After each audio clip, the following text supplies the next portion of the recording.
आज ढंग से आंसर दीजिए तो उधर बिठा के रखते लगाऊंगा, उसके बाद क्वेश्चन में आएगा बिजलपुर किधर आता है। क्यों भैया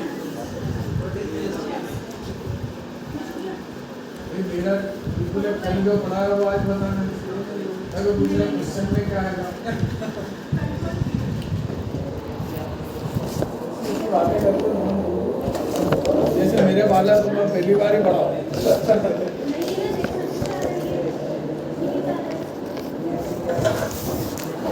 क्या है इम्पोर्टेंट डिटेक्शन आपसे नहीं करा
ये मैडम ने कहाँ से पीछे बोल दिया।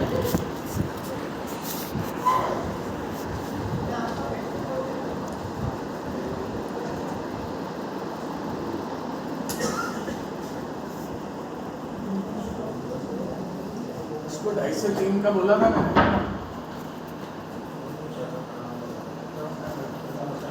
अरे तुमने मुझे आगे को फंसा दिया।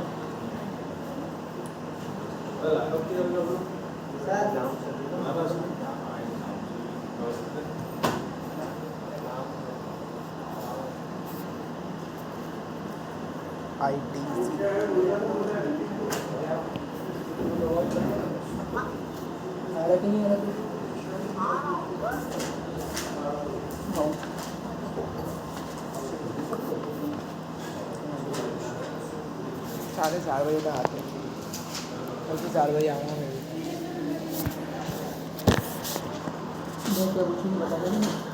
वही रजिस्ट्रेशन कैसे करना है भाई, पूछेंगे और मैं पूछेंगे जीएसटी का और ये 3 क्या 3 IGST CGST और स्टेट गवर्नमेंट का टैक्स है, state government tax state government board centre IGST अपने तो स्टेट के बाहर सेंड करते हैं, वो आई जी सेंटर जो अपनी गवर्नमेंट को जाता है, पूरे सेंट्रल गवर्नमेंट को।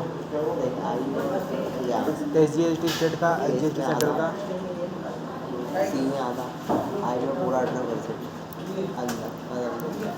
और इन दोनों में 9% देते हैं अपन। मेरे पास एक वाउचर का था अगर होगा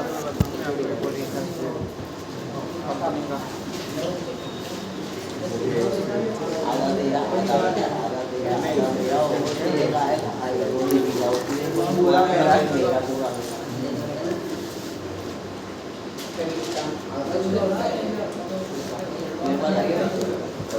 मेरा पूरा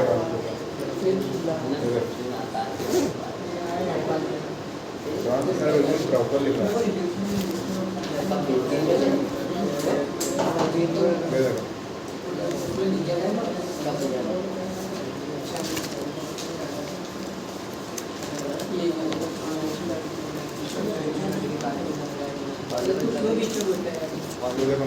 प्रॉपर करा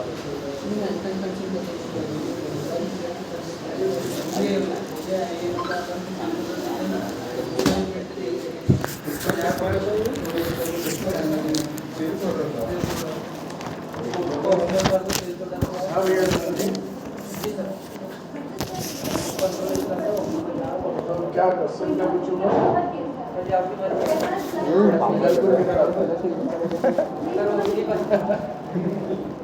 अब और क्या, मेरी मर्जी तो यही पूछने की है।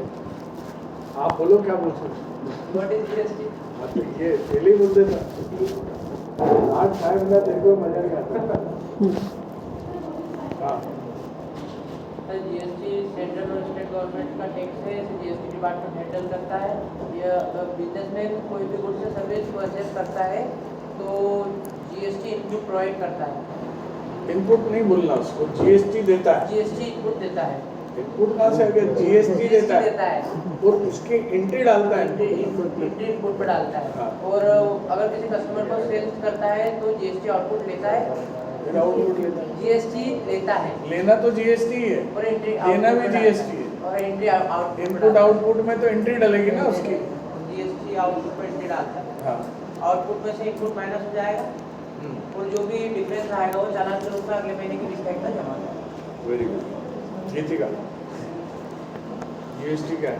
जीएसटी सेंट्रल स्टेट गवर्नमेंट का टैक्स है जिसको जीएसटी डिपार्टमेंट हैंडल करता है। जब बिजनेसमैन सप्लायर से माल लेता है जो जीएसटी पे करता है उसको इनपुट में एंट्री होती है और जिसका जब बिजनेसमैन कस्टमर को सेल करता है उसको जीएसटी लेते हैं और उसको आउटपुट में एंट्री होती है। आउटपुट में से इनपुट माइनस करेंगे तो डिफरेंस आएगा उसको मंथ के नेक्स्ट 20 को नेक्स्ट मंथ के 20 को पे करना। उसे जीएसटी के। शुभम जी आपसे नया क्वेश्चन, जीएसटी नंबर लेना कब अनिवार्य है?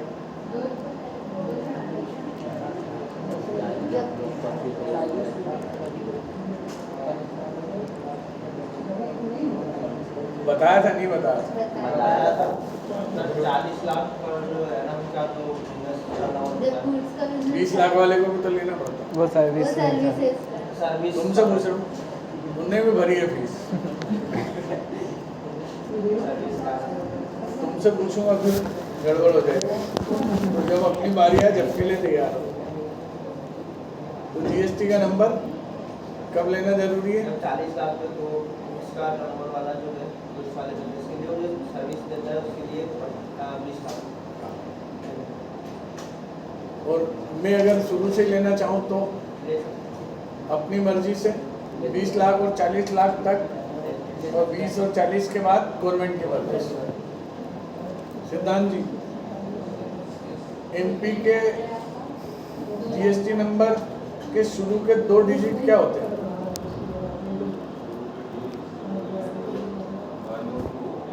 1 और 2। इसीलिए तुमसे मैंने पूछा कि ये ध्यान ही नहीं। एमपी का कोड क्या है उद्धव जी? जीएसटी कोड क्या है एमपी का? 23। अच्छा क्या कल पढ़ाया था तो उसको ढंग से पढ़ा क्यों नहीं होता? अच्छा कल नहीं पढ़ाया?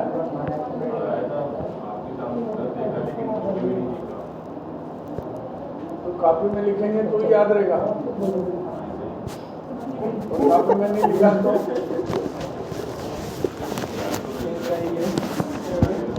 घर जाने का नक्शा बना रखा है कॉपी में, तो फिर घर कैसे बचोगे? दसों मत भैया, तुम्हारा भी नंबर आएगा। हाँ तो जरूरी नहीं है सिद्धांत जी कि कॉपी में लिखा है तो याद रहना है। सारा कॉपी में लिखने का उद्देश्य भी क्या है? कभी भूल यही जाना ही है, क्योंकि ये रजिस्टर 6 महीने बाद कहाँ मिलेगा? 6 महीने के अंदर अंदर कोर्स खत्म हुआ, 6 महीने के अंदर अंदर घर वाले रद्दी वाले को दे देंगे रजिस्टर, क्योंकि जीवन भर रहेगा। 5वीं बन रहा है। 5वीं की कापी है तुम्हारे पास? 5वीं की तो नहीं है, पर ये 8वीं की? वो काम में नहीं आती ना, ये काम में आएगा। तो जब 8वीं में क्लास में लिख रहे थे तब ये सोच के लिखा था काम में नहीं आएगा? तो पता था कि आगे खत्म फिर ये जाएगी। कोई चीज मुंह से निकल गई उसको साबित करने के लिए बार बार मत बोलो गलत है ना गलत। भाई कापी में लिखने का कई जनों को रजिस्टर पड़े हुआ पूरे जीएसटी सारे, और वो कहाँ पड़े हुए सब छोड़ के चले गए। क्यों छोड़ के चले गए? बोले सब यहाँ डाल लिया यहाँ सब, पे डाल दिया इसको। सब इधर आ गया तो उनके लिए अब रजिस्टर का करेंगे तो मतलब ही नहीं। सिंपल सी बात है कि भाई ऑफिस में जाएंगे तो रजिस्टर कापी लेके थोड़े ना जाएंगे, तो सारा नॉलेज कहाँ डालना है शुभम जी? आज जोड़ीदार कहाँ गया? आ रहा है वो भी।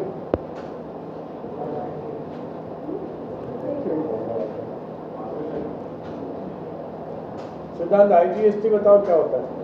आईजीएसटी यानी कि आईजीएसटी बिलोंग्स टू जीएसटी में बिलोंग करता है। हाँ वेरी गुड। इसमें फुल चार्ज पूरा जीएसटी में पूरा फुल चार्ज करना है 18%। पूरे रेट से लगता है। कब लगता है? जब अगर सेल करते हो, अगर माल सेल करते हो तो फिर ये एसजीएसटी सीजीएसटी का है, तो माल सेल करते हैं तभी लगता है। तो आईजीएसटी कब लगता है और एसजीएसटी सीजीएसटी कब लगता है?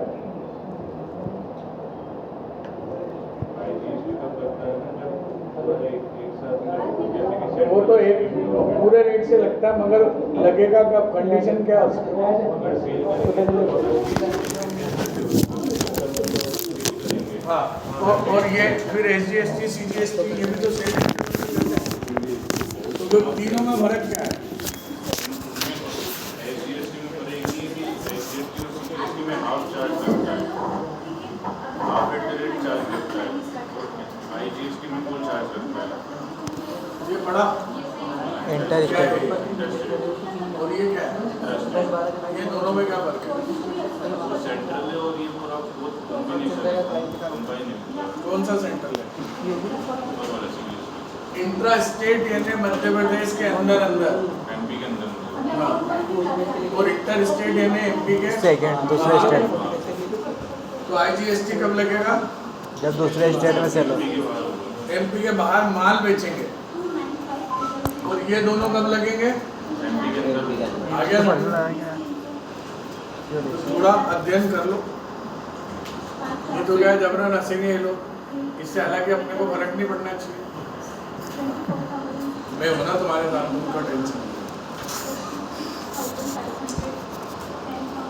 पसंद है फिर को यही मिला, ये बकवास बहुत बेकार बदबू आती रही इसकी बहुत ही।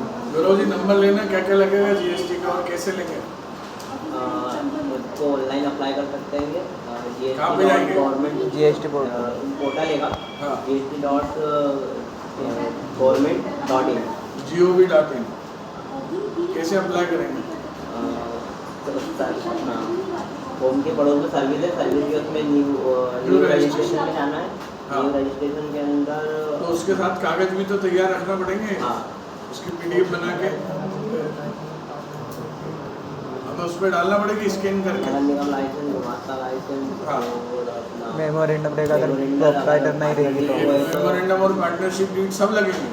ये तो सर वो उसमें लगेंगे अगर पार्टनरशिप रहेगी तो। और अगर मेमोरेंडम न्यू तो सर आधार कार्ड और ये नगर निगम की लाइसेंस कंपनी है तो मेमोरेंडम की कॉपी लगेगी। और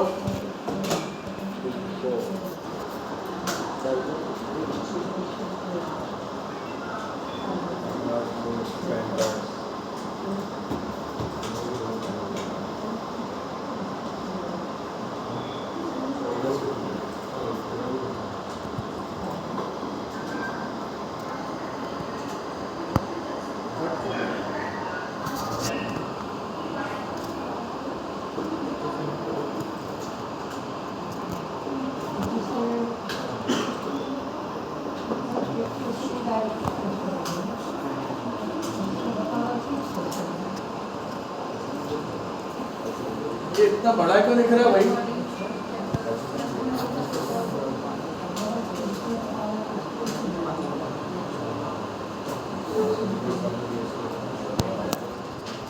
कुछ इधर से कम ज्यादा दिख रहा है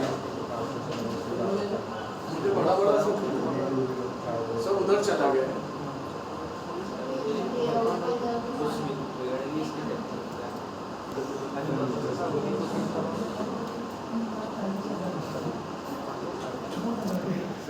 दादा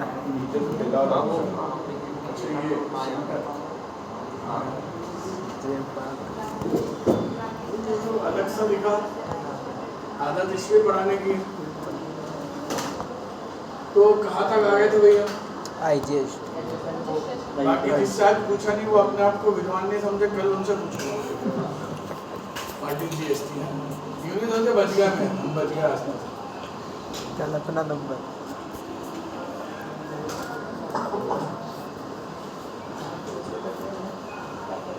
तो सिद्धांत जी आपकी क्लास ज़्यादा लगेगी थोड़ी, इसलिए थोड़ी मेहनत कर लो। तो आंसर भी क्या चाहिए? हाँ। और आपकी इच्छा नहीं हो तो मैं आपसे पूछना भी छोड़ सकता हूँ, दोनों ही चीज़ें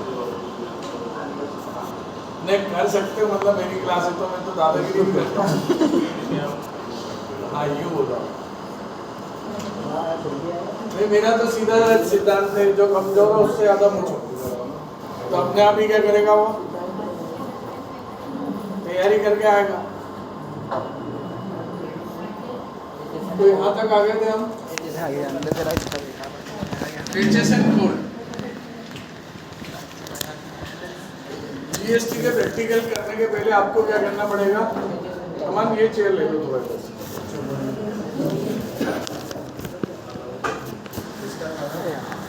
ले उधर करे आपको दिख रहा है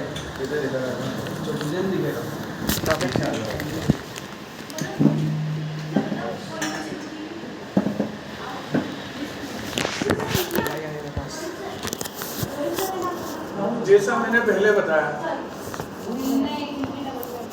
GST के परसेंटेज कैसे डिसाइड हो?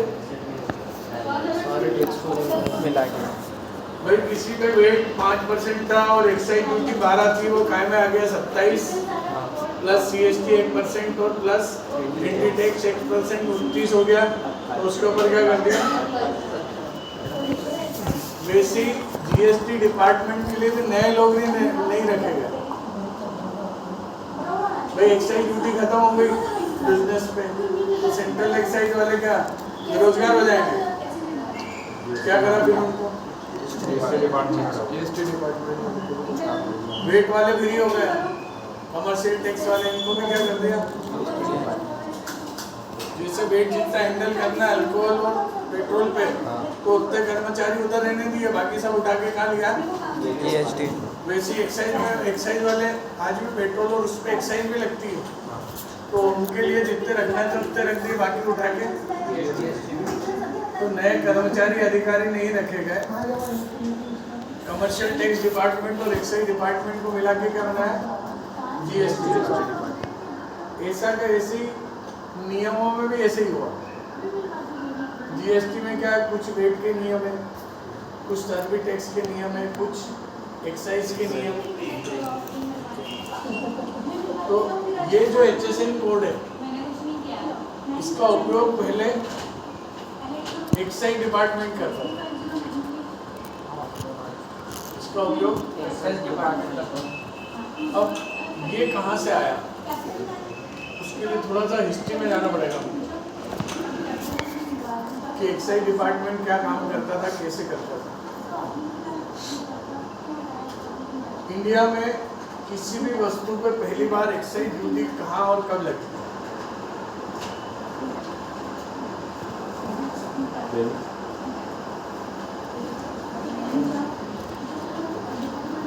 (1932) नमक आंदोलन। क्या था उसमें? क्या था नमक आंदोलन? क्या था? पढ़ा होगा ना, किसी ने नहीं पढ़ा। अजय सेन ने आके नमक उठाया था। गांधी जी अब बोलोगे ना मेरा नाम नहीं आता, गांधी जी याद आ गए। हाँ तो क्या हुआ था उसमें, बता देता हूँ। अच्छा वैसे अंग्रेज लोग क्या बहुत दुष्ट टाइप के लोग थे? थोड़े मतलब अंग्रेज लोग खराब लोग थे। स्कूल सिस्टम किसने चलाया? गाड़ी घोड़े रेलवे सब अंग्रेजों वो रहते थे उनके बनाए हुए आज भी जितने पुराने हैं, हम उनकी डिजाइन देखो, एग्ज़ाम है अभी कोई पुरानी तो एग्ज़ाम। हमसे सब भी लोग थे या सब भी लोग थे? अंग्रेजों ने तो आज़ादी सिखाई, ये सारे जितने भी आज़ादी के बोलते हैं ना आंदोलन, इनने तो मलाई खाई है। आंदोलन तो वहाँ से सीख के आए। केवल इंग्लिश जो लिटरेचर है उसमें आदमी को बताया था कि वो स्वतंत्रता क्या होती है, फ्रीडम चीज क्या होती है, वहीं से तो सीखे है। कहाँ से सीख के आए? नहीं तो पहले यहाँ पे तो सब राजा महाराजे थे। फ्रीडम क्या था? फ्रीडम तो अब बोल रहे हैं। एनीवे, अंग्रेजों ने देखा कि पूरे भारत का किसान जो है लगान देता है, मगर ये जो गुजरात का कोस्टल बेल्ट है, कोस्टल बेल्ट है समुद्री किनारा, तो यहाँ पे समुद्र की नमकीन हवाओं से फसल तो उगती नहीं, तो जिंदा कैसे? तो ये क्या करते थे, नहरों से समुद्र का पानी खेत में लाया, सुखाया, फिर लाया, फिर सुखाया, और नमक बेच बेच के क्या ये लोग हो रहे हैं करोड़पति। और लगान के नाम पे क्या फसल तो उगाती नहीं, वो पूरा किसान क्या दे रहा है, लगान दे रहा है। तो उन्होंने केवल इतना करा कि ये जितने बड़े खेत पे लगान लेते हैं, उतने बड़े खेत पे नमक वालों से भी हम क्या लेंगे, लगान लेंगे। पहली बार वस्तुओं पे टैक्स आ गया, तो गलत करा है, सही करा? इधर भी हमारा तू भी दे भी। अब उस समय हमारे यहाँ पे जोड़ी थी अरविंद केजरीवाल और अन्ना हजारे, सेम जोड़ी थी उस समय। वो जवाहरलाल नेहरू, अब गांधी जी का भी वैसे ही काम था। जवाहरलाल नेहरू 2 टाइम भूखे नहीं रह सकते थे। जैसे अन्ना हजारे भूखे लाते हैं, 15 दिन भूखा नहीं रहा। तो इसके लिए आंदोलन, अच्छा जितना आंदोलन एक सरी का चलता रहेगा, पब्लिक उतना भड़कती है। तो गांधी जी को भी, अच्छा उनको कोई मालूम नहीं कि नमक लग गया, ये लग गया, किसी ने बोल दिया दादा वो नमक पे लगा दिया टैक्स, चलो आंदोलन। आंदोलन पास थे बिल्कुल पूरे, जहाँ देखो वहाँ क्या करा उन्होंने। अच्छा उनको डर था ही नहीं कि मेरे को कोई गिरफ्तार करेगा। कभी सुना 4 डंडे पड़े उनको? गिरफ्तार कैसे होते थे गांधी जी? अंग्रेज लोग, गांधी जी आपको गिरफ्तारी देना पड़ेगा, और वो वाइसराय के कमरे में ले जाके उनको, मतलब बस यहाँ से आप कहीं जाओगे नहीं, आपसे मिलने जुलने वाले यहीं आ जाएंगे, और शहद और दूध और काजू बादाम यहीं खा लो आप जो भी। ऐसे उनके हर गिरफ्तारी के एंड कहाँ हो? कभी यूँ देखा कि जेल के उसमें यूँ खड़े हुए दिखाते ना कैदी उनको, ये उल्टा टांग के मारा, तो बस वो केवल क्या। अब आप लोगों ने ढंग से हिस्ट्री नहीं पढ़ी, मेरे को मालूम, कभी आज तक फोटो नहीं देखा कि उनको यूँ टांग के टायर पे और मार रहे हैं, कुछ कर रहे हैं। कभी देखा जेल का फोटो? देखा भगत सिंह जेल का फोटो आता है, दूसरे क्रांतिकारियों का आता है, इनका कभी फोटो देखा कि वो पकड़ के खड़े हो? तो आंदोलन करा, अंग्रेजों ने क्या करा, हम तो कुछ नहीं हटाएंगे, हमने तो सही लगाया। अब देश आजाद हो गया, कहने को सत्ता बदली, दूसरा आ गया कोई अंग्रेजों की जगह। अब ज्यादा सालों का 32 से लेकर 47, जब तक गांधी जी का क्या हो गया था, तो ना मेमोरी खत्म हो जाती, आखिरी में क्या हो गया था, उनको याद दिलाना पड़ता था कि ये है और ये है। अब उनको कहीं ध्यान आ गया कि यार वो अपन ने वो नमक का कुछ करा था, वो क्या हुआ उसका। तो नेहरू ने बोला कि हाँ वो नमक का आंदोलन हुआ था, हटाओ उसको नमक के ऊपर से एक अधिकारी ने बोला सर इससे बहुत पैसा आ रहा है, इसको हटा देंगे तो क्या होगा? बोले ठीक है एक काम करो, गांधी जी को मत बताना क्या करा। बोले नमक पे से हटा दो और इंडिया में जितनी भी चीजें बनती है सब पे एक्साइज ड्यूटी लगा। ज्यादा दृष्टिकोण आंदोलन कब होना चाहिए? 47 में होना चाहिए ना, 32 में। वहां से फिर डिपार्टमेंट ने क्या करा, एक्साइज डिपार्टमेंट को खत्म नहीं करा। वहां से एक्साइज डिपार्टमेंट की एक्साइज से देश चला, क्योंकि सेल टैक्स वगैरह, इनकम टैक्स वगैरह तो 57 में आए थे। तो फिर एक्साइज डिपार्टमेंट ने क्या करा, इंडिया में जितनी भी वस्तुओं का उत्पादन होता है उनकी पूरी लिस्ट बनी, क्योंकि सेल टैक्स स्टेट गवर्नमेंट को देना है, सेंट्रल गवर्नमेंट कैसे चलेगी, इनकम टैक्स भी आया नहीं था। तो उन्होंने रास्ता क्या निकाल दिया, बोले नमक पे से हटा दो और बाकी सब पे लगा दो। तो एक पूरी डायरी तैयार हुई कि इंडिया में ये चीजें बंद थी। उन्होंने क्या करा, अब सारी चीजों पे एक जैसी एक्साइज नहीं लगा सकते, भाई हर चीज पे ऐसा दोने ना 18% लगा दो या 25 लगा दो एक्साइज। तो उन्होंने एक्साइज में तो बहुत सारे रेट चलते थे, 1%, 2%, 2.5%, 3%, 3.5%, 25%, 80%, ऐसे भी चलती थी एक्साइज। तो उन्होंने क्या करा कि पूरी लिस्ट बना ली, वो बोले इनकी कोडिंग करो। कोडिंग यानी 5 वाली अलग और 12 वाली अलग, 13 वाली अलग, ऐसे करके कोडिंग कर लो और इनके कोड दे दो। जैसे इलेक्ट्रॉनिक सामान है तो बोले यार इसका एक काम करो, कोड दे दो 9301। कंप्यूटर आ गया, कंप्यूटर का कोड क्या करते हैं हमने, तो हार्ड डिस्क का कोड कर दो 930101, इसका क्या करो 930102, 930103। तो इससे रिलेटेड जो भी आइटम है सब काय में कवर हो जाएगी। पेन का कोड दे दिया 9201। तो हर एक चीज को क्या कर देते थे, अब उनको केवल यही करना है कि भैया जो आइटम 9 से शुरू होती है उनके ऊपर 12% एक्साइज, जो 5 से शुरू होती है उनके ऊपर 18% एक्साइज, 5 और 7 से शुरू होती है उन पे ऐसा। तो उनको केवल क्या करना पड़ता था, भाई किसी में 5 से 12 लाना है तो उसको उस कोड से हटा के उसका कोड चेंज कर। तो पूरी इतनी मोटी डायरी बनती थी, तो डायरी में आइटमों के नाम लिखे रहते थे, उनके आगे कोड रहते थे कि ये इस कोड में आएगा। उसको हम बोलते थे टैरिफ कोड। क्या बोलते थे, टैरिफ कोड। तो उस टैरिफ कोड में क्या करना पड़ता था, एक्साइज ड्यूटी में कोई भी निर्माता किसी वस्तु का उत्पादन कर रहा है शेड में, उसमें खासियत क्या डाल दी, खेत में तैयार कर रहा है एक्साइज ड्यूटी नहीं लेना है, खुले ग्राउंड में कोई चीज बन रही है एक्साइज ड्यूटी नहीं लेना है। मगर कोई कारखाने में किसी वस्तु का उत्पादन होगा तो फिर उस पर एक्साइज ड्यूटी लगेगी। उसमें भी ये था कि इतने लाख से ज्यादा होगा तो ही लगेगी, नहीं तो नहीं लगेगी। अब टैरिफ कोड बना दिया उन्होंने, उसके अकॉर्डिंग एक्साइज ड्यूटी। तो उस समय जो निर्माता बना रहा है उसको क्या करना पड़ता था, आइटम के नाम के साथ टैरिफ कोड भी लिखना पड़ता था।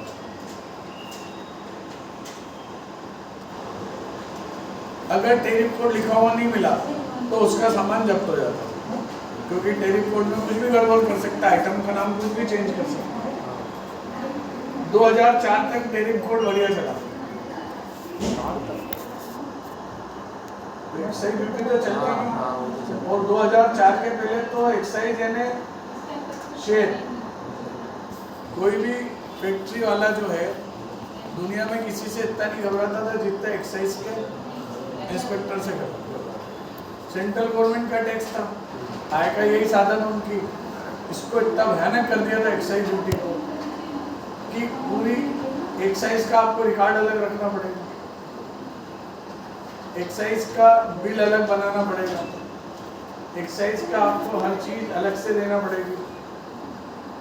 एक्साइज का जो इंस्पेक्टर है वो इतना पावरफुल होता था कि हम बड़े से बड़े के नेता की भी व्यक्ति और सेंट्रल एक्साइज का इंस्पेक्टर आ गया, उसको कुछ भी गलत लगा तो उनके पास वर्दी बंदूक सब रहती थी, चलो सब बाहर निकलो ताला लगाना है। मंत्री संतरी किसी को भी बैठते उससे कोई लड़ नहीं सकता, इतने पावर रहते थे उनके पास। एक्साइज कमिश्नर और ये तो फिर और भी ज़्यादा पावर, क्योंकि सीधे सेंट्रल गवर्नमेंट से चलते थे, खुद की सेना, खुद की पुलिस, खुद के नियम, खुद के कानून, इतनी सख्ती से एक्साइज ड्यूटी लेते थे। अब टैरिफ कोड चलता रहा। 2004 में क्या हुआ, हम आ गए WTO। WTO में आने का रीजन बाहर का ट्रेड बढ़ा, वर्ल्ड ट्रेड ऑर्गेनाइजेशन। अब आप लोगों को पुरानी हिस्ट्री मेरे सामने की, इंदिरा गांधी के समय क्या हुआ कि ज़्यादा पैसा चाहिए सेंट्रल गवर्नमेंट, तो उन्होंने क्या करा, जिस पे 15 है उसको 35 कर दो, जो 35 वाली है उसको 55 कर दो, एक्साइज ड्यूटी बढ़ा दी। तो व्यापारियों ने जाके विरोध करा कि मैडम ये इतनी एक्साइज ड्यूटी देंगे तो हमारा इंडिया में बना हुआ माल क्या हो रहा है, महंगा पड़ रहा है, और लोग क्या कर रहे हैं, बाहर से तस्करी करके ला रहे हैं ब्रिटेन और इधर उधर से, और उस पर जो रेट है कम पड़ रहा है और हमारा रेट क्या हो रहा है, तो लोग क्या खरीदेंगे भाई। और जो कानूनी तरीके से ला रहा है वो भी सस्ता पड़ रहा है। बोले ऐसा क्यों? बोले बाहर जो है, बाहर का माल, बाहर ड्यूटी कम लगती है तो वहाँ पे का माल सस्ता पड़ता है यहाँ लाने के बावजूद। इंदिरा गांधी ने क्या करा, बोले कितना कितना महंगा पड़ रहा है, बोले वहाँ पे 20% का फर्क है। बोले एक काम करो, जितनी यहाँ पे एक्साइज ड्यूटी लग रही है जैसे 25%, तो उस आइटम के आयात पे 35% कस्टम ड्यूटी लगा। आया समझ में नहीं आया? मैं हमारे दिमाग में क्या था, ज़्यादा महंगा पड़ रहा है तो 25 के 15 करो। नेता ऐसा नहीं चलता। नेताओं ने क्या करा, दोनों हाथों में लट्टू, बाहर से मंगाओगे 35% कस्टम ड्यूटी और यहाँ बनाओगे तो 25% दोनों हाथों में लट्टू। ये दादागिरी कब तक चली? जब तक हम WTO में नहीं है।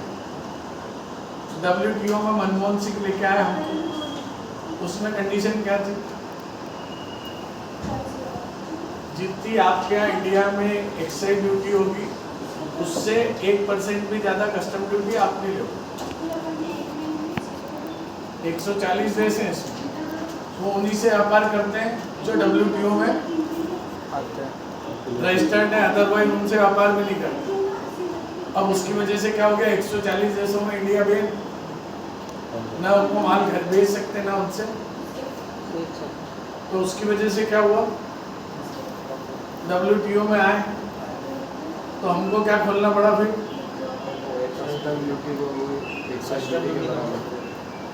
उसकी वजह से चाइना को सबसे ज़्यादा मौका मिल गया। काय का 2004 से जो चाइना घुसा इंडिया में, काय की वजह से घुस पाया, केवल ड्यूटी बराबर होने की वजह से। अब उसके बाद में इंडिया वाले भी कई चतुर लोग तो इंडिया में बैठे हुए हैं। अब चाइना वाले उनके यहाँ पे कोड लिख के देते थे, जैसे उनका टेरिफ कोड है, तो उनका टेरिफ कोड तो वो चाइनीज में कीड़े मकोड़े जैसा लिख दिया, यहाँ मालूम नहीं क्या है। अब यहाँ पे चाइना से खिलौने मंगाओ तो 12% कस्टम ड्यूटी, तो फर्नीचर मंगाओ तो 22% कस्टम ड्यूटी। लोगों ने क्या करा, फर्नीचर का जहाँ जा रहा है, अब वहाँ पे कोई ट्रेसिंग तो हो ही नहीं सकता कि कौन सा माल, कस्टम वाले से सेटिंग करी कि यार इस पे तो हम खिलौने मंगा रहे हैं, तो ड्यूटी कितनी दे रहे हैं खिलौने वाली, और यहाँ क्या कर रहे हैं, फर्नीचर मंगा रहे हैं। तो इसकी वजह से सब धांधली होने लगी। अच्छा ऐसा नहीं कि यही हो रही है, बाकी दूसरे देशों में भी तो सब होएगा ना। तो सब देशों ने मिलके क्या करा, एक नया कोड बनाया हर आइटम का, जिसको हम किस नाम से जानते हैं,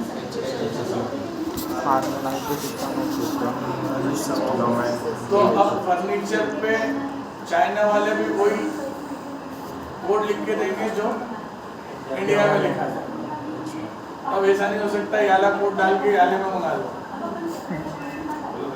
चाइना गवर्नमेंट तो ऑब्जेक्शन लेगी ना। वो अगर खिलौने फर्नीचर बेच के खिलौने का कोड डालेगा तो उनको भी तकलीफ होगी, तो वो ऐसा होने नहीं देते। और इंडिया वाले भी क्या देखते हैं, वहाँ का बिल ला, बिल पे HSN कोड ये है तो यही वाली ड्यूटी लगेगी। तो टेरिफ कोड की जगह आप क्या आने लग गए? इसकी जरूरत कहाँ पड़ेगी आपको? इनवॉइस में आइटम के नाम के बाद आपको क्या लिखना पड़ेगा? अगर आपने वो नहीं लिखा तो भी इनपुट नहीं मिलेगा। कंडीशन क्या डाल दी है? मतलब आपने आइटम ले ली, जीएसटी भी आ गया, HSN कोड नहीं डाला आपने माल भेज दिया बिना HSN कोड डाले, तो आपके कस्टमर को इनपुट नहीं मिलेगा। यार HSN कोड हर आइटम के आगे इंडिया में सेट करते हैं, मतलब इंडिया में भी डालना पड़ेगा कि बाहर से करना? कहीं पे भी बेचो आप, इंडिया में बेचो, बाहर बेचो, आपको HSN कोड अब आइटम के साथ कंपलसरी करके बाहर बेचना है तो और जरूरी है, क्योंकि उस कंट्री वाले भी मांगेंगे और इंडिया वाले भी मांगेंगे। सर ये कोई भी जनरेट नहीं होता है इसमें? उसके बाद तो बहुत सारी चीजें हैं। पहले तो इनपुट आउटपुट का भंडार, मतलब कंपलसरी हो गया, और 8 डिजिट में डालना अब जरूरी हो गया। और किसी भी चीज का HSN कोड हमें देखना है तो हम गूगल सर्च कर सकते हैं। करो search, what is HSN code of computer, तो क्या होगा?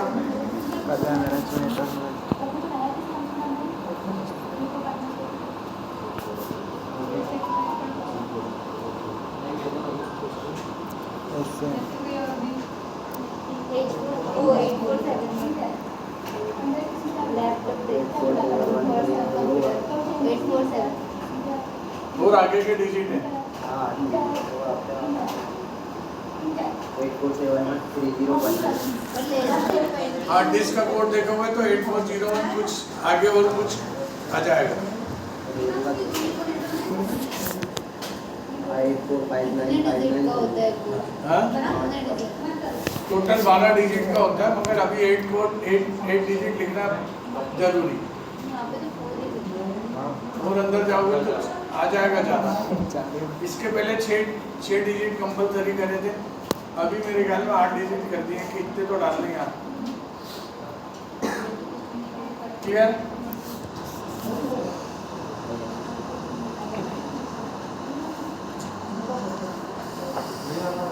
GSTN क्या होता है? GSTN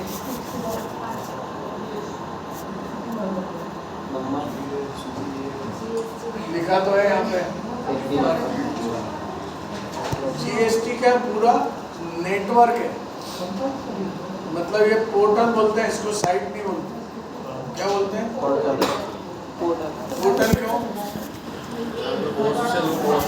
एक साथ करोड़ों लोग इसको यूज करते हैं, तो इतने लोगों को जोड़ के रखने के लिए सॉफ्टवेयर भी तो पावरफुल चाहिए। तो GST वालों ने पूरा नेटवर्क बनाया, क्योंकि ये लाइव चीज है ना, तो पूरी जैसे IRCTC का पूरा नेटवर्क लाइव चलता है, 24 घंटे चलता ही रहता है। ये ट्रेन बढ़ी, ये घटी, ये पहुंच गई, ये आ गई, क्या होता है? वो कौन करता है? कोई ना कोई तो करता होगा ना। ये ट्रेन अभी यहाँ पहुंच गई, ये ट्रेन अभी निकलने वाली है, तो कितना बड़ा नेटवर्क बनाया उन्होंने, सॉफ्टवेयर कितना बड़ा बनाया, अरबों रुपए लगे बनाने में। वैसे इसको GST के सॉफ्टवेयर को बनाने में भी अरबों रुपए लगे। बनाया किसने? इन्फोसिस को ये जिम्मेदारी दी गई कि आप GST का पूरा नेटवर्क बनाओ, पूरा सॉफ्टवेयर बनाओ, पूरा पोर्टल बनाओ, और वहाँ से हमें ये डाटा चाहिए। इन्फोसिस को जिम्मेदारी किसने दी? वित्त मंत्रालय, फाइनेंस मिनिस्टर अरुण जेटली। उस समय कौन थे? अरुण जेटली और इन्फोसिस, मतलब वित्त मंत्रालय की टीम और इन्फोसिस की टीम, कि GST ऐसा कानून है और अपने को ऐसा सॉफ्टवेयर बनाना है, और उसमें अपने जो क्लाइंट है उनसे ये डाटा अपने को लेना है। GST का रजिस्ट्रेशन देना है तो कैसे देना है, फिर वो डाटा जाएगा कहाँ, प्रोसेस कहाँ होगा, वो सारी चीज़ें। अब इनमें एक टीम की और जरूरत पड़ी, जैसे वित्त मंत्रालय में बोलते हमें इंफॉर्मेशन कस्टमर की चाहिए, ऐसा चाहिए वैसा चाहिए। अब इन्फोसिस ने वो तो बना दिया। अब फाइनेंस मिनिस्ट्री ने बोला कि हमें परचेज की लिस्ट चाहिए, सेल की लिस्ट चाहिए, जो भी जीएसटी नंबर वाला है। ये तो इनपुट आउटपुट को मॉनिटर कैसे करेंगे? तो इन्होंने बोला ठीक है हम यहाँ पे ले लेंगे परचेज सेल की लिस्ट जो भी है, मगर इन्फोसिस को जिस फॉर्मेट में चाहिए वो फॉर्मेट में देगा वो जीएसटी नंबर वाला जिसके पास से मतलब व्यापारी आदमी को देना है। अब मैंने गौरव को बोल दिया यार अपनी सेल की लिस्ट बना दे, इनको बोला अपनी सेल की लिस्ट बना दे, इनको सेल की लिस्ट बना दे। सब क्या करेंगे? पहले मैं सीरियल नंबर डालूंगा, फिर डेट डालूंगा, फिर बिल नंबर, फिर पार्टी का नाम, फिर रजिस्ट्रेशन। दूसरा बोलता नहीं पहले मैं जीएसटी नंबर लिखूंगा, फिर मैं डेट डालूंगा, मैं फिर बिल नंबर। तो ऐसे हर आदमी क्या करेगा? करोड़ों लोग हैं भाई जीएसटी नंबर वाले। सबसे बोले नहीं पहले टोटल लिखो कितने का बिल बना, क्या होगा मुकद्दर की बिल? दिक्कत आई। तो इन्फोसिस वालों को डाटा देगा कौन? भाई सारे कस्टमर से लेके उसको एक अच्छा कंप्यूटर में तो क्या होता है एक डाटा का भी फर्क आ जाए, डाटा खराब। तो इसके लिए गवर्नमेंट ने तीसरी टीम बनाई। इंडिया में जितने भी टैक्स के सॉफ्टवेयर बनाने वाली कंपनियां थी उसमें से बड़ी बड़ी 47 कंपनियों को चुना गया। कितनी? जो टैक्स के सॉफ्टवेयर, अकाउंटिंग के सॉफ्टवेयर ये सब बनाती थी, कितनी कंपनियां? 47 में से उन्होंने ये भी देखा कि यार इनमें से पूरे ऑल ओवर इंडिया में 70% बिजनेस में छोटे और स्मॉल सेगमेंट में, बड़े और मतलब मीडियम सेगमेंट में क्या लगा होगा? टेली लगा। तो अगर ये टेली वालों ने जीएसटी सही ढंग से कर दिया तो इंडिया के 70% तो क्या हो जाएंगे? मान लेंगे कि हम टेली कर देंगे। तो फिर टेली वालों को इन्होंने क्या करा? साथ में ले लिया। हमारे जो एमडी थे भरत गोयन का जी, अरुण जेटली, नारायण मूर्ति और भरत गोयन। वित्त मंत्रालय को जो चाहिए वो कौन देगा? इन्फोसिस। और इन्फोसिस को कस्टमर से डाटा लेके कौन देगा? टेली और टेली जैसी और 46 कंपनी। टेली वालों ने क्या करा कि हम पहले जो डालते थे वेट के टाइम जैसी entry, purchase, bill number, date, amount ये डालते थे, इसमें 3 चीजें और ले लो और उसी से रिपोर्ट बना के कहाँ के लिए तैयार कर दी? उस समय एक बहुत बड़ा अभियान चलाया गया। जीएसटी आते से ही विरोध जम के, तो विरोध नहीं हुआ इसके पहले इन 47 कंपनियों को वित्त मंत्रालय ने टारगेट दे दिया कि आपके जितने भी सॉफ्टवेयर अभी लगे हैं उन सारे कस्टमर को जीएसटी क्या है वो समझाओ और 1 जनवरी 2017 से कैसे डाटा डालना है वो भी उनको समझाओ। जीएसटी क्या है, कैसे करना है, एंट्री कैसे करना है, परचेज सेल की एंट्री कैसे करना है, इनपुट आउटपुट के लीडर वगैरह कैसे बनाना, वो आप समझाओ। किसको बोल दिया? 47 कंपनियों को। टेली कंपनी को तो बोलना ही था। तो टेली कंपनी कैसे सिखाएगी भाई सबको?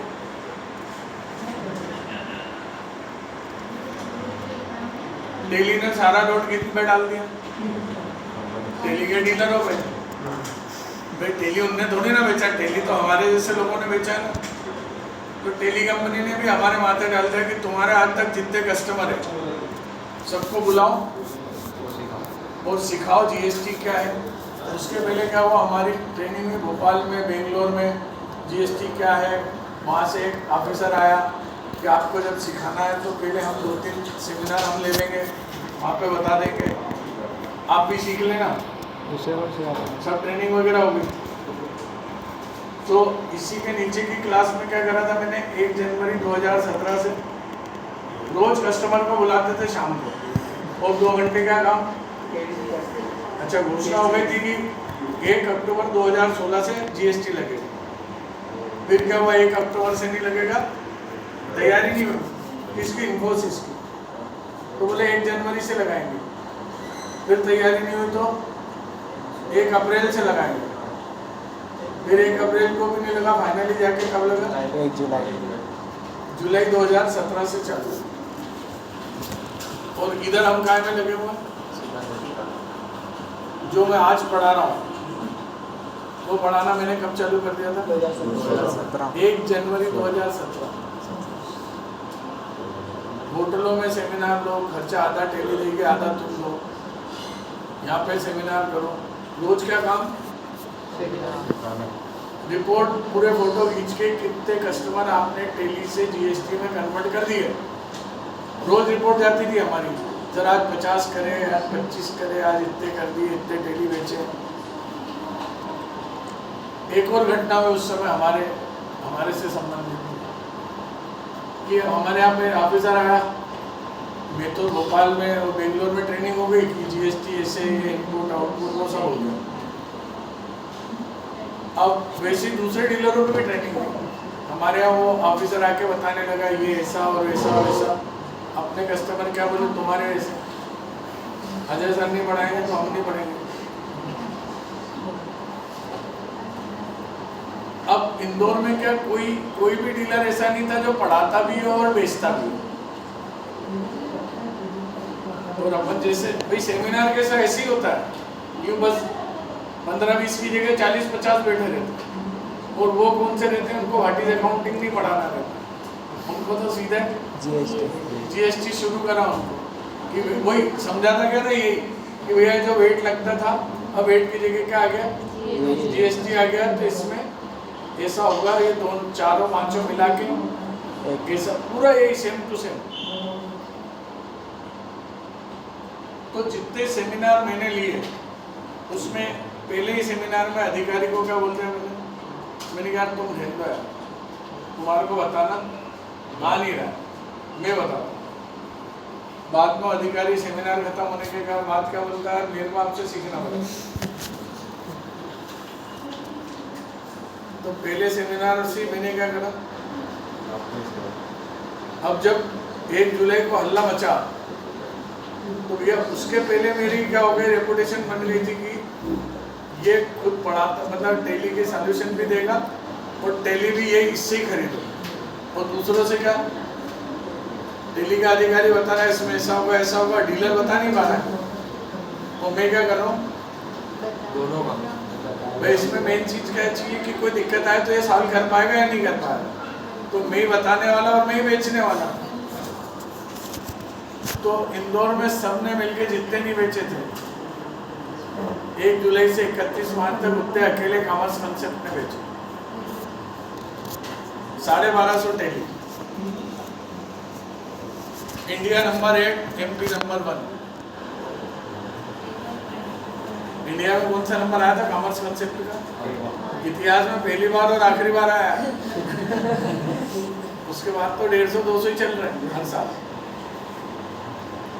मतलब बॉम्बे, बेंगलोर, पूना, दिल्ली, इन सब के बाद 8वें नंबर पे था इंदौर का नाम। तो वो लोग हिल गए थे कि इंदौर में कौन बेच रहा है। कारण क्या था उसका? सिंपल सी बात है, आज टेली सीख लिया आप लोगों ने। अब आपको मालूम है अगर हमने टेली खरीदा उसमें कोई भी दिक्कत आएगी तो कॉमर्स कंसेप्ट में तो सॉल्व हो ही जाएगी। तो दूसरा कि 1000 रुपये कम में भी दे रहा हो तो क्या होगा, मुफद्दल थी, तो मैं उससे 1200 रुपये कम में दे दूँगा, टेंशन मत ले।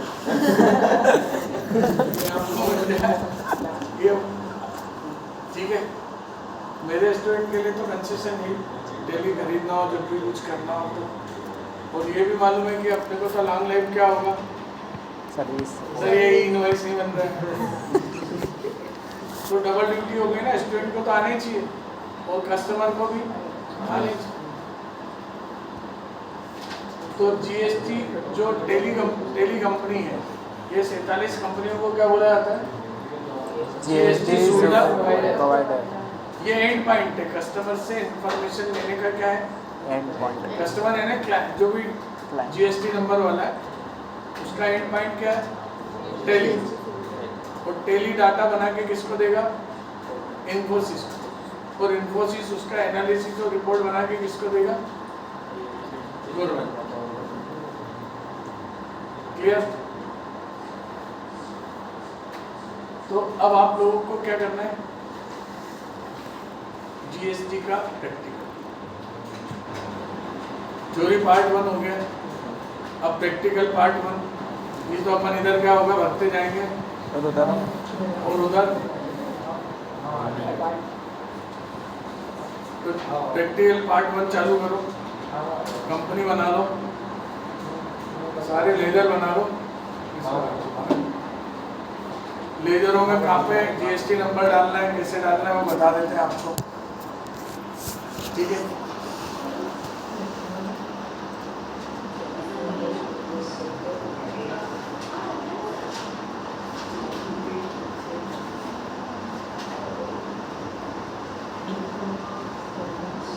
भारती मैडम, जीएसटी के प्रैक्टिकल करवाना है, चलो।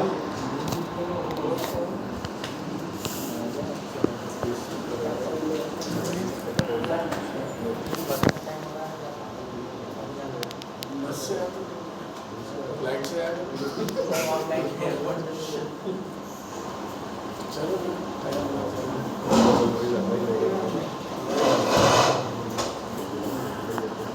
क्या बच गया? तो भारती मैडम आपको इस पे बता देंगे प्रोजेक्टर पे। आप लोग 2-3 का ग्रुप बना लो। तो पूरा जीएसटी के लीडर कैसे बनेंगे? एक बात हमेशा ध्यान रखना, टैक्स में सारा खेल मास्टर के ऊपर चलेगा। आपने मास्टर बनाते वक्त ध्यान दे दिया ये लेजर काय में जाएगा, ये लेजर कैसा बनेगा, अगर वहाँ ध्यान दे दिया तो सारा जीएसटी का कैलकुलेशन ऑटोमेटिक और स्मूथली होगा। और आपने जरा सी भी गड़बड़ कर दी तो फिर दूसरे को ही देखते रहोगे, ठीक है? मैम आप आ रहे हैं क्या? आकाश सर को वहाँ भेजा ना मैंने,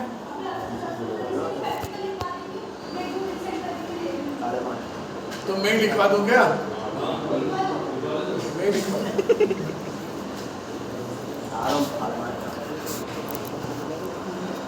चलो जब तक ये लिख लो आप लोग। कहाँ तक लिखा था?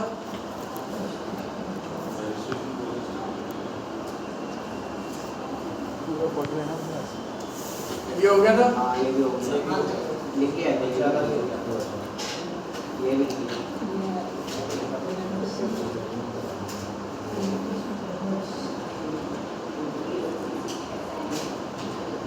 ये हो गया ना? फोटो खींचेगा।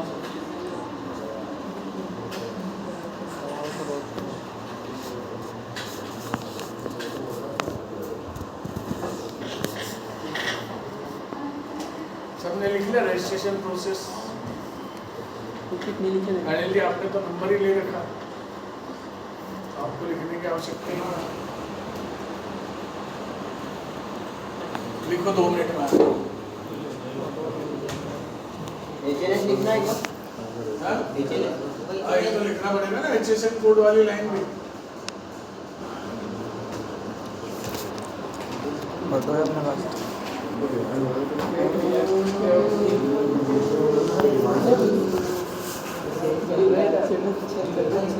क्या लिखना? आगे देखिए और हो गया चल रही है।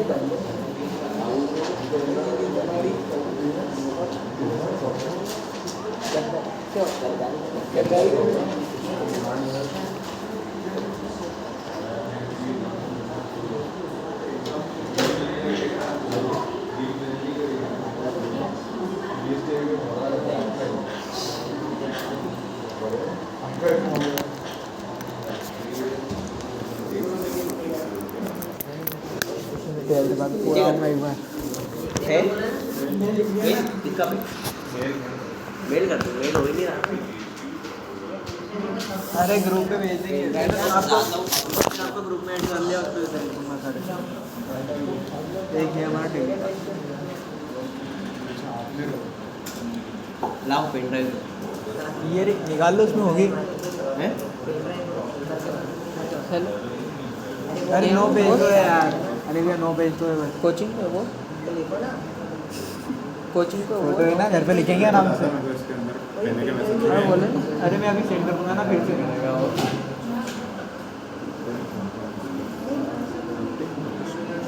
पहले वाले तो पता नहीं कहाँ चले गए, SGST में CGST सब हो गया उनका, वो बचा आज से 4 दिन के।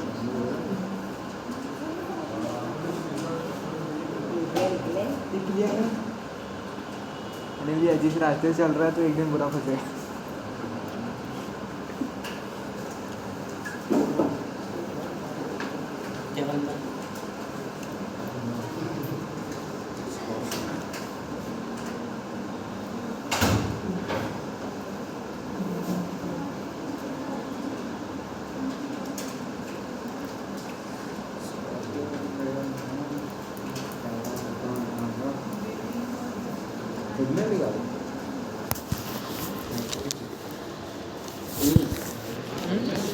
क्या आपका डिजाइन है तो उनके बड़ा पापा। अरे बड़ा पापा ही की चीज़ अपनी का बोल रही है।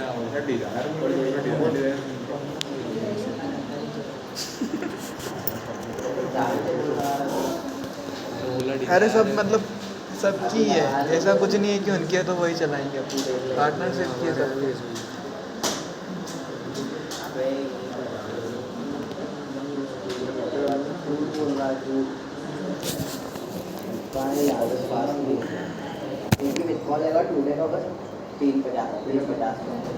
चाहिए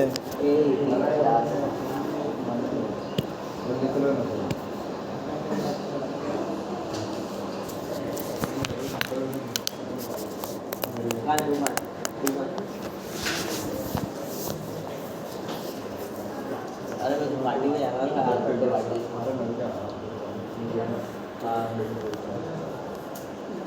चलो प्रैक्टिकल लिखो। पिंकी की पार्टी। पिंकी की बात। GST practical. Practical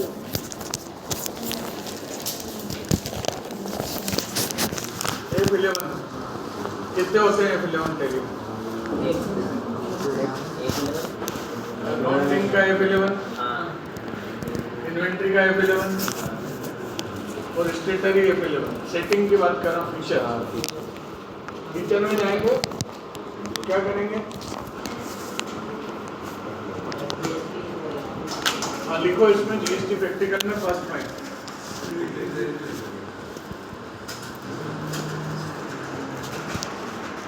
go to statutory features, पहला point, go to statutory features.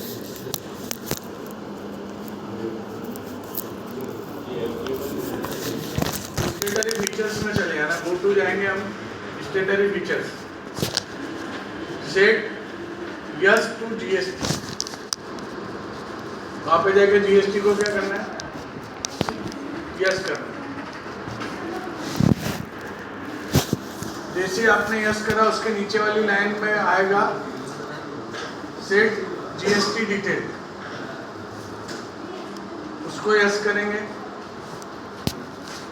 आप तो केवल इतना लिखो, yes and set and give all detail as per GST। वो क्या क्या मांगेगा आपका? GST नंबर क्या है, एड्रेस क्या है, ये सारी चीजें मांगेगा और समझ में आ जाएगी क्या क्या डालना है, कैसे डालना है। तो हमारी GST का नंबर डालेंगे, GST के नंबर के बाद एड्रेस डाल देंगे। ये सारी चीजें डालने के बाद GST की डिटेल सेव कर देंगे। हो गया? GST detail of our company, अपनी कंपनी की GST डिटेल क्या डालेंगे? जैसे GST यस करा वो डिटेल मांगेगा।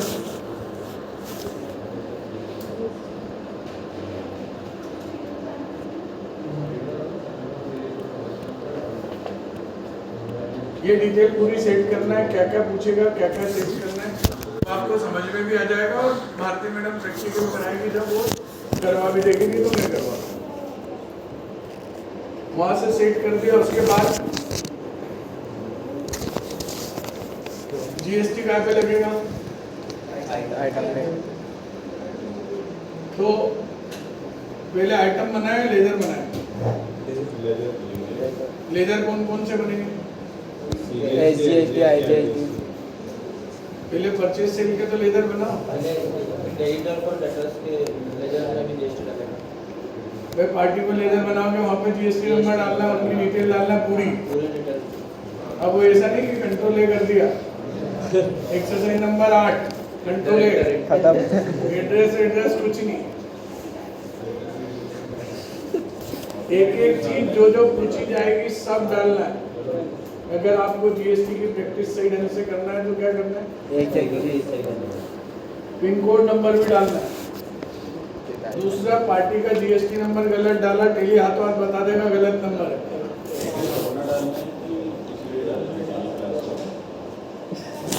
कंपनी का डालो, कंपनी की डिटेल डाल रहे तो उसका एड्रेस डालो। तू तो दुखी था ना, उसमें लग गया। नरेंद्र मोदी का नहीं डालना, कंपनी का ही डालना। पार्टी का तो पार्टी का लगेगा। नहीं, पार्टी को उसमें मेरे पास में रहता उसमें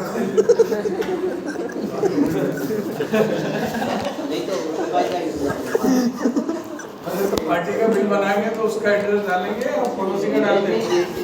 जीएसटी नंबर भी पड़ोसी का डाल देना। तो घरों भी उनके बहुत दिनों बाद में हाथ में आया है अपन कर देंगे तो अपना जीएसटी नंबर जाएगा ना। तो अपना भी जाएगा और जिसको बेचेंगे उसका भी जाएगा ना। कभी तो इनाम मिलेगा।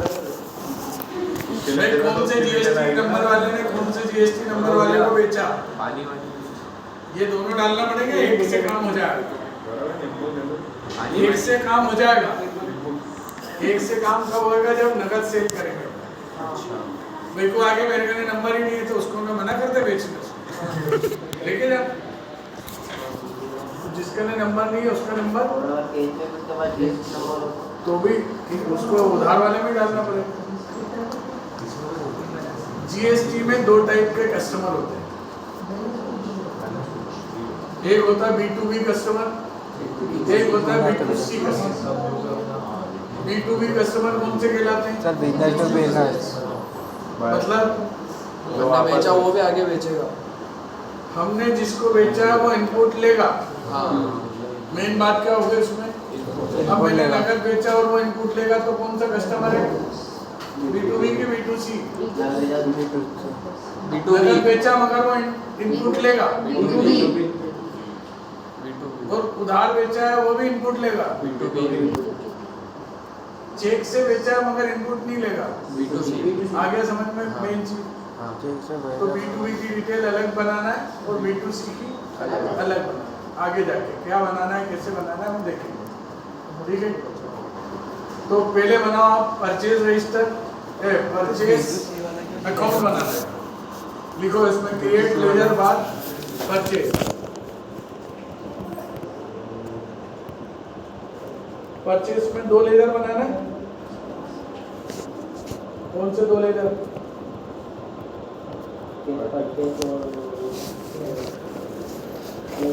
परचेज ग्रुप में क्या लिखा था? पढ़ो तो अब याद दिलाऊं पहले दिन पढ़ा था।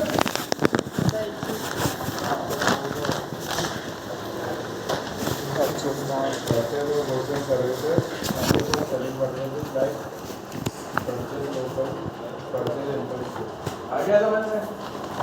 दो लेजर कौन से बनाना है? एक इंटरेस्ट और एक आउट। Laser 1 purchase local. और क्या लिखा था उसमें? ब्रैकेट में कुछ लिखा होगा। हाँ, परचेज इंटर। और दूसरा लेजर क्या बनेगा?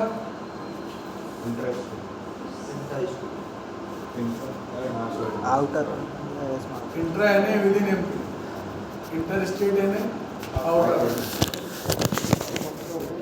Inter outer.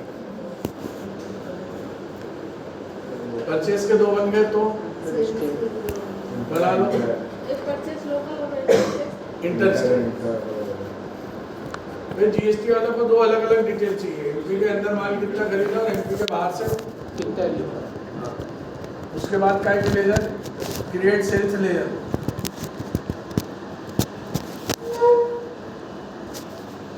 इसमें भी क्या होगा? दो बन जाएंगे। Local testing. वाह यार ये सब तो दम नहीं है। सेल्स का बंदा है। अब क्या लग रहा है किसी का, अब किसी को भी मैं छोड़ नहीं रहा हूँ, जहाँ दिखा वहाँ पे लपेट ही देता हूँ। क्यों? आपको मेरे व्यवहार में परिवर्तन नहीं लग रहा है? शुरू दिन में बाटी से अकाउंटिंग करी थी जब कैसा समझाया था, एकदम बच्चे जैसे। आपने बोला था 15-20 दिन छूट है आप लोगों को। हाँ और फिर इसका आप देख रहे हैं। और जीएसटी आते आते तो कैसा लगने लग गया, गलत तो नहीं आ गया अपन? ये सर वही है क्या? तो ऐसे ही होता है। अभी मैं जब व्हाट इज अकाउंटिंग पढ़ा हुआ तो वो बढ़िया मक्खन जैसा। अब जरा सा भी गलत बोला मतलब वो मेरे लपेटे में। क्यों ऐसा क्यों हो रहा है? सोम जी अब छोड़ क्यों नहीं रहा हूँ मैं किसी को? कोई गलत बोलने में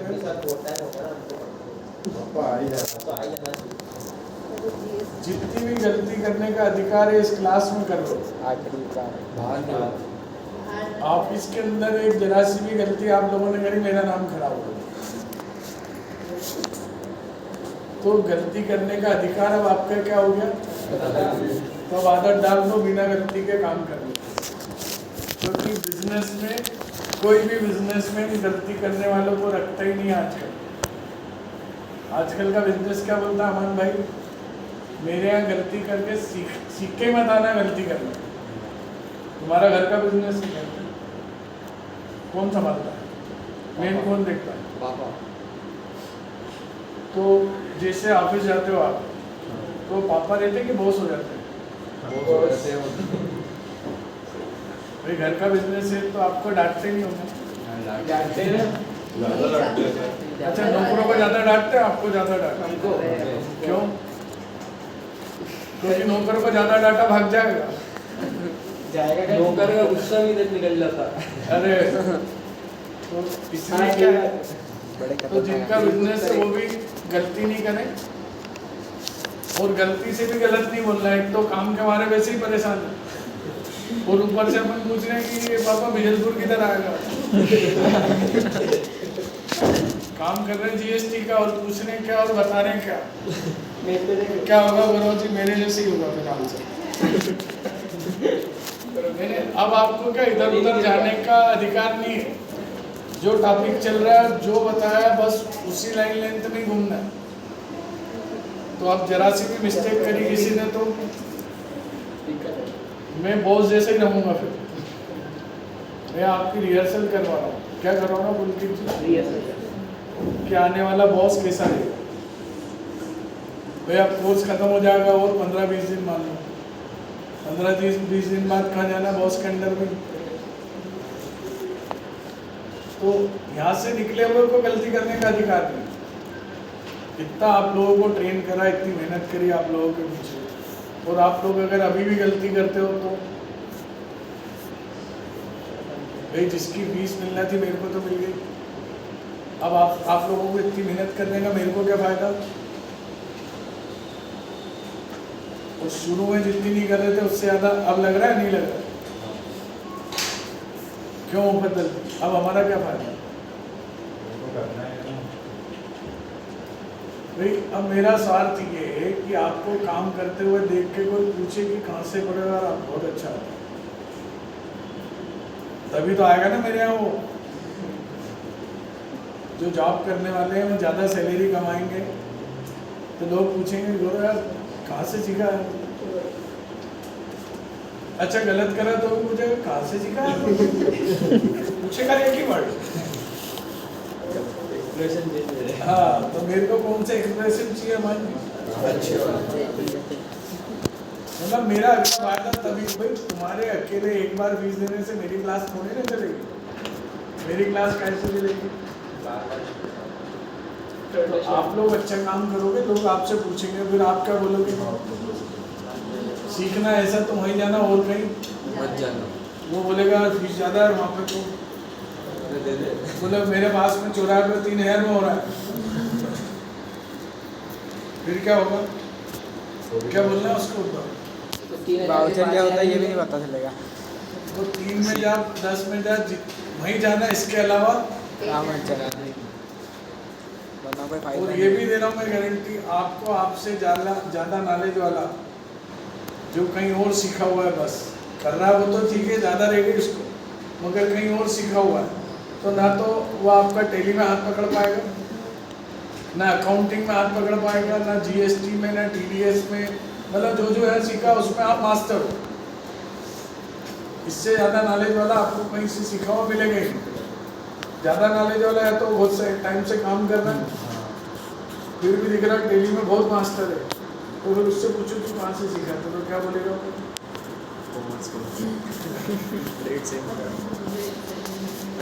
बड़ा सिंपल सा फंडा है। इंदौर की किसी भी क्लास में अजय सेन के लेक्चर नहीं होते, मेरे लेक्चर यहाँ से हटा दो। वाउचर क्या होता है ये नहीं पता चलेगा। सारी क्लास जैसे पहले दौर की दूसरी क्लासेस। अच्छा ये भी है जो आकाश सर भारती मैडम पढ़ाते हैं, ऐसा भी कोई पढ़ाता नहीं है टेली में, जिस तरीके से वो समझा रहे हैं, जितना नॉलेज उनको है। भाई भारती मैडम जो है ऑनलाइन टेली इंस्टॉल करना, उनकी समस्याएं दूर करना, वो सब करवाते हैं। आकाश सर यहाँ पे भी करते हैं, पार्टी के यहाँ पे भी जाके उनको क्या क्या दिक्कत आ रही है जीएसटी में, इसमें उसमें भरने में, ई इनवाइस, मतलब जो चीज़ें होती है वो सारी प्रॉब्लम वो सॉल्व कराते हैं।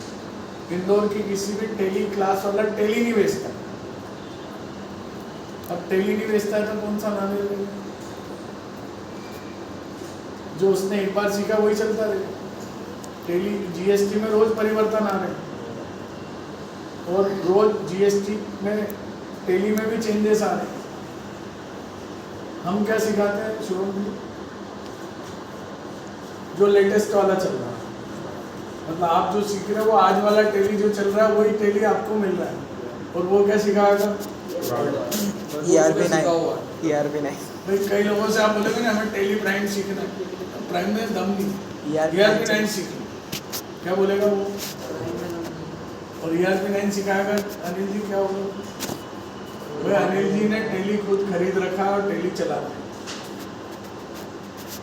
जीएसटी का काम भी करते हो आप। ERP 9 में नए फीचर नहीं और टेली प्राइम में नए फीचर क्या है?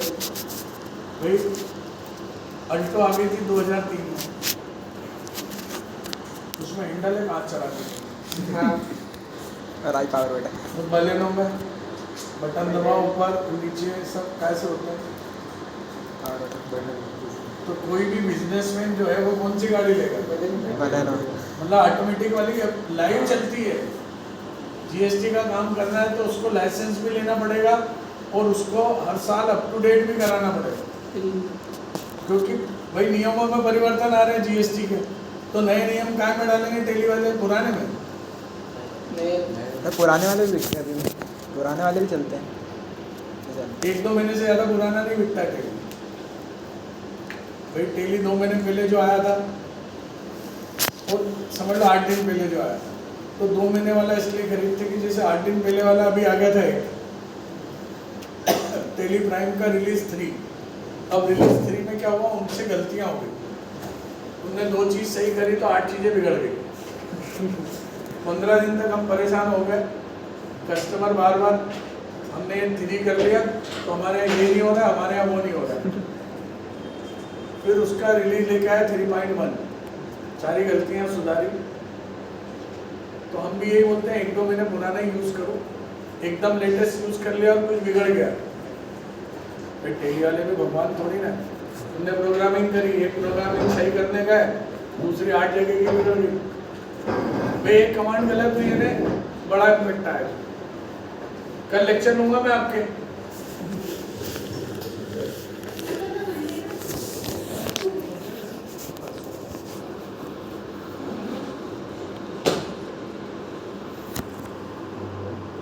तो परचेज और सेल्स के लीडर बन गए। 2 सप्लायर और 3 सप्लायर 3 कस्टमर के लीडर बन गए। 2 इंदौर देवास के और 1 जयपुर का। आगे समझ में क्या करना है? 2 लोकल सप्लायर और एक एमपी के बाहर का supplier. As it is customer भी 2 बनाओ, 3 कस्टमर बनाना।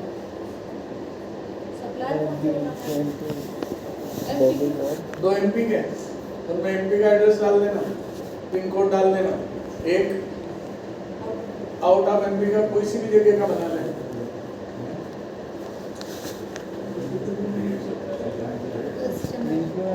मतलब सिंडिकेटर सिंडिकेटर के ले जा 3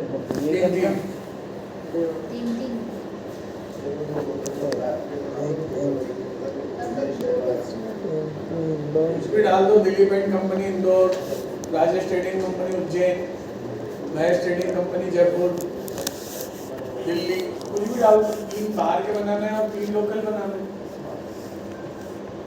मतलब 3 परचेज यानी सप्लायर के और 3 कस्टमर के। ध्यान से लिखना और स्टेप बाय स्टेप ऐसे ही करना।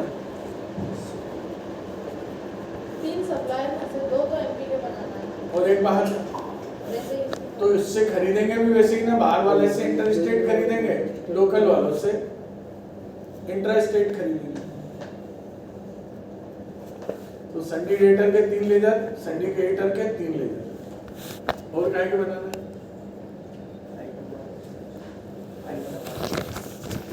जीएसटी के लेजर नहीं बनाओगे?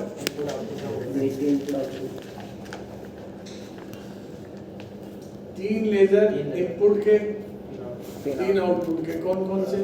एक एसजीएसटी, सीजीएसटी और IGST. SGST input, CGST input, IGST input. और ये तीनों लेजर देखो, क्रिएट जीएसटी लेजर।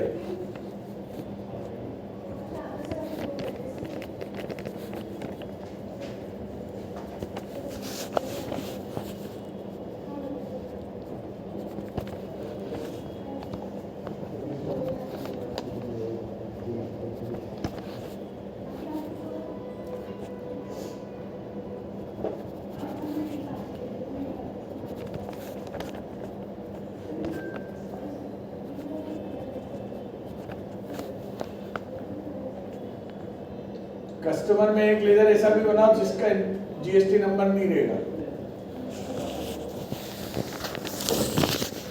इसको अनरजिस्टर्ड में डालना है। Without GST. सिंडिकेटर में दिखा ना, कस्टमर में 4 लेजर बनाओ, चौथा लेजर मैंने बताया अभी। ऐसा कस्टमर भी है जो इनपुट नहीं लेगा, तो उसकी डिटेल कहाँ और कैसे जाएगी? क्रिएटिव पार्टी लेजर में लिखो, चौथा laser create 1 laser of unregistered customer. Customer को बनाना है इसको क्या नहीं रहेगा जीएसटी जीएसटी नंबर नहीं है तो उसका क्या होगा वो भी समझेंगे। 1 लेजर हो 1 laser of customer who is not having GST number.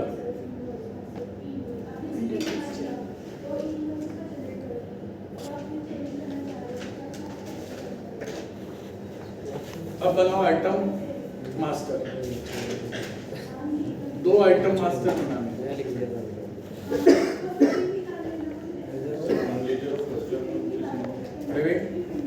GST number. 2 item master बनाने। एक बनाना है कंप्यूटर, एक बनाना है टीवी। दोनों में क्या फर्क?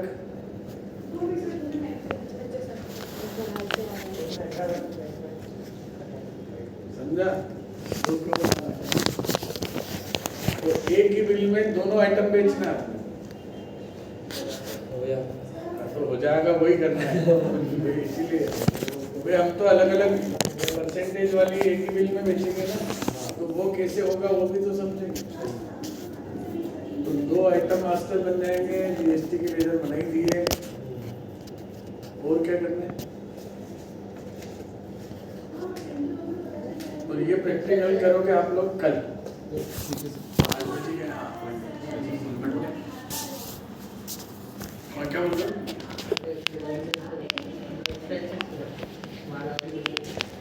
अभी उसमें नहीं है, वो प्रैक्टिकल 2 में आएगा। तो कर लें जो रेगुलर होता है। पहले भी बिल बनाते हैं फिर चल रहे हैं। पहले साधारण एंट्री डालते हैं, फिर भाड़े वाड़े की, डिस्काउंट की, परचेज रिटर्न, सेल रिटर्न सब होएगा। पहले ओपनिंग बिल फिर क्लोजिंग बिल। अब एकदम से सारा लिखा दूंगा तो फिर बहुत कठिन है उससे। परचेज डालेंगे नहीं और डेबिट नोट पहले भेज देंगे। ठीक है, परसों आके आप आते से 2-2 दिन पहले तो मैडम इसको बता देंगे कंप्यूटर में कैसे सेट करना है सारी चीज़, और उसके बाद ये लेजर आपको मतलब प्रैक्टिकल बताने के बाद आप लोग एक कंप्यूटर पे 2-2, 3-3 होके प्रैक्टिकल करेंगे। ठीक है, थैंक यू सर।